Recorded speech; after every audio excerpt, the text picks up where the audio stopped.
भगवत गीता के नाम कुछ पल हर सुबह शाम चैनल में यह अनाम आवाज एक बार फिर आप सबों का स्वागत और अभिनंदन करती है।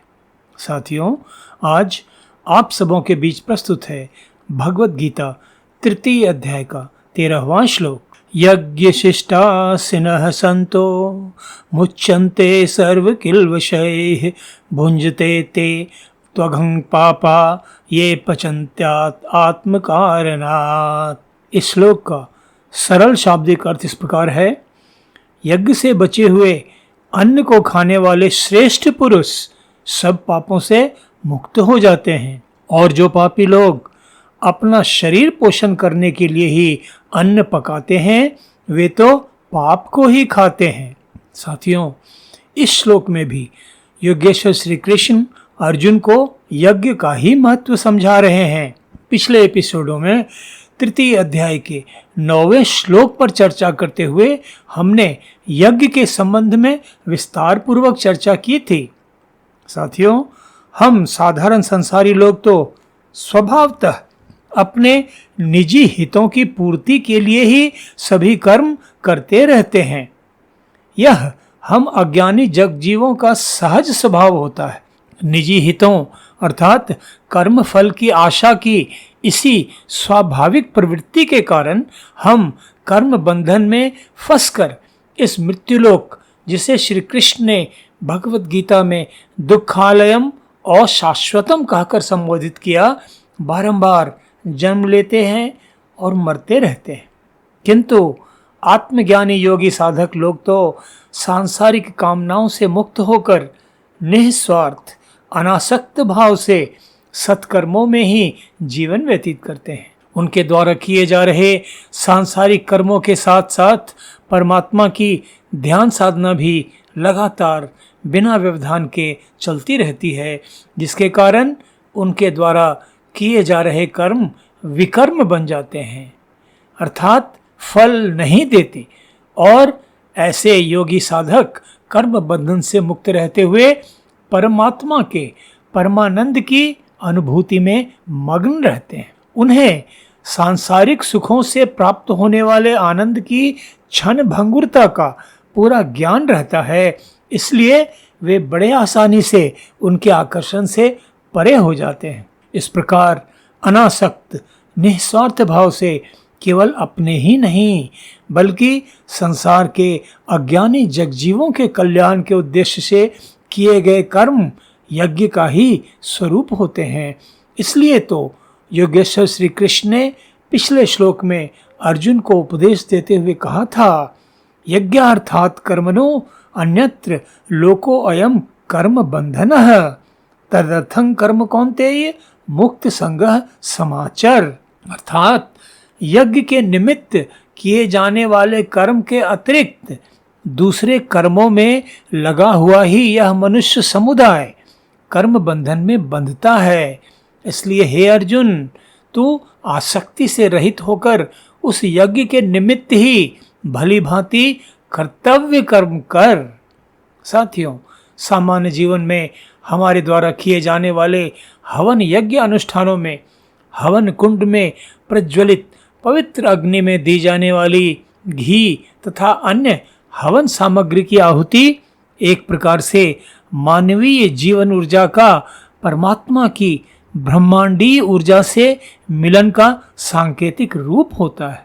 ज्ञानी जन हमें समझाते हैं कि स्वार्थपूर्ण उद्देश्यों से प्रेरित कर्म ईश्वरीय योजना के विरुद्ध होते हैं।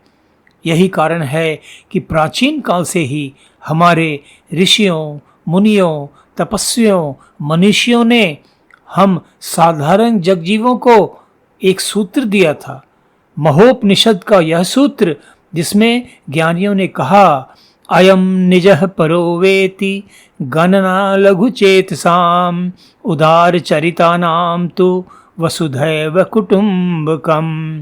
अर्थात यह मेरा अपना है और यह मेरा अपना नहीं है। इस तरह का विचार संकुचित मन वाले लोग करते हैं।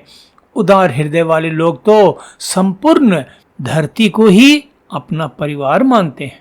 विचार करिए कितना उदात्त, कितना उदार रहा है हमारा प्राचीन भारतीय चिंतन।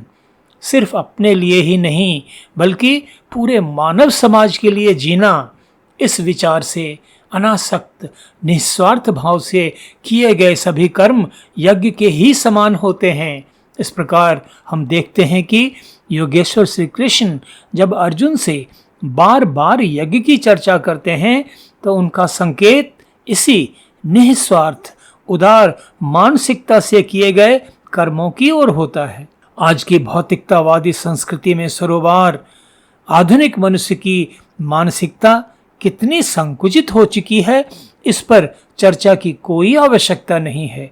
यह तो घर घर की कहानी बयान करती ही रहती है और इसके दुष्परिणामों के कारण ही आज पूरे विश्व स्तर पर मनुष्य तरह तरह के मानसिक रोगों, विकारों, तनावों, चिंताओं से ग्रस्त है, किंतु समझ नहीं पा रहा है कि उसकी अशांति, लगातार बनी रहने वाली उसकी उद्विग्नता, इन सब का कारण क्या है, स्रोत क्या है, कहाँ है उसकी जड़।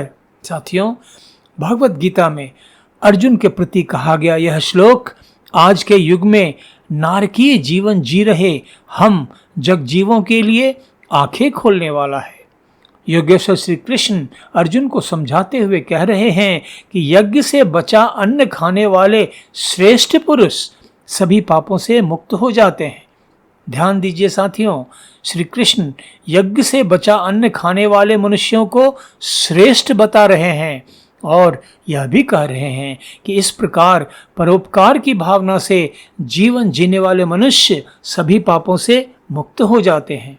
यहाँ पाप का अर्थ केवल इस जीवन के पापों से नहीं है बल्कि जन्म जन्मांतर के कर्म फल के रूप में संचित पापों से है। अर्जुन को उपदेश करते हुए योगेश्वर श्री कृष्ण इसी श्लोक में उसे आगे समझा रहे हैं कि जो लोग केवल अपने शरीर का पोषण करने के लिए ही अन्न पकाते हैं वे पाप ही खाते हैं। कितनी उदारता भरी पड़ी है श्री कृष्ण की इस विचारधारा में। यज्ञ से बचा अन्न अर्थात आसपास अड़ोस पड़ोस में कोई भूखा न रहे, यह ध्यान रखते हुए उन्हें भी खिलाने के बाद स्वयं भोजन करना, यह है श्रेष्ठ मनुष्य का सत्कर्म। यह है वह परोपकार रूपी यज्ञ जिसकी चर्चा श्री कृष्ण कर्मयोग अध्याय में बारंबार कर रहे हैं। साथियों, अनायास ही मुझे याद आ जाती है अपने सद्गुरुदेव ब्रह्म विद्या विहंगम योग प्रणेता अमर हिमालय योगी सद्गुरु सदाफल देव जी महाराज द्वारा रचित अतुलनीय सदग्रंथ स्वरवेद के कुछ दोहे आप सभी सुने और विचार करें। अतिथि की सेवा कीजिए उत्तम मध्यम नीच, जस जैसा सेवा करे होए अनादर मीच। और उन्होंने कहा, अतिथि छोड़ भोजन करे वह अज्ञानी जीव, कुल धर्म अरु सुयश को आप खाए गए शिव। इन दोहों में सद्गुरुदेव ने समझाया कि उत्तम, मध्यम एवं कनिष्ठ भेद से जिस प्रकार का अतिथि हो उसके अनुसार उसकी सेवा करनी चाहिए, किंतु पाखंडी, शठ और कुटिल वृत्ति वाले अतिथि का वचन मात्र से भी सत्कार न करें। दूसरे दोहों में उन्होंने कहा कि जो अज्ञानी जीव अतिथि को छोड़कर स्वयं भोजन करता है वह अपने कुल धर्म और सुयश एवं कल्याण को खा जाता है। साथियों, इस प्रकार भगवत गीता के इस श्लोक के अर्थ पर विचार करने से हम पाते हैं कि योगेश्वर श्री कृष्ण हमें केवल अपने निजी हितों के बारे में सोचते रहने की क्षुद्र सोच से ऊपर उठकर विराट मानवीय हित की सोच रखने के लिए प्रेरित कर रहे हैं, क्योंकि इसी सूत्र में केवल हम जगजीवों का ही नहीं बल्कि पूरे विश्व का कल्याण छुपा है। और इसका सबसे बड़ा उदाहरण तो पूरे संसार में व्याप्त आज की चिंताजनक विस्फोटक स्थिति है। आज बस इतना ही। भगवत गीता तृतीय अध्याय के अगले श्लोक के अर्थ तथा व्याख्या के साथ कल फिर आप सबों के बीच उपस्थित होऊंगा। तब तक आप सबों के लिए अनंत मंगल कामनाएं। धन्यवाद। नमस्कार।